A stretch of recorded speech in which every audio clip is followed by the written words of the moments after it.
యెహోవా ధర్మశాస్త్రమునందు ఆనందించుచు దివారాత్రము దానిని ధ్యానించువాడు ధన్యుడు. గనుక నీ జీవితంలో ఎక్కడ ఓడిపోయినా, ఎక్కడ ఏ విధమైన స్ట్రగుల్స్ మధ్యలో నీ ఉన్నప్పటికీ నీకు నాకు దేవుడిచ్చిన గొప్ప ధన్యత ఏంటిదంటే ఆయన యొక్క వాక్యం.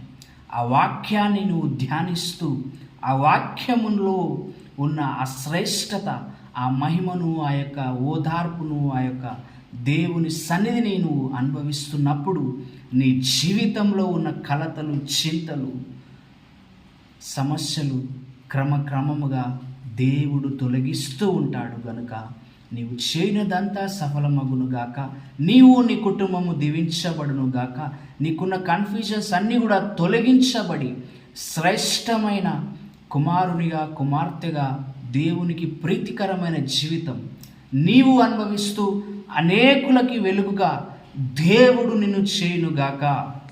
God bless you.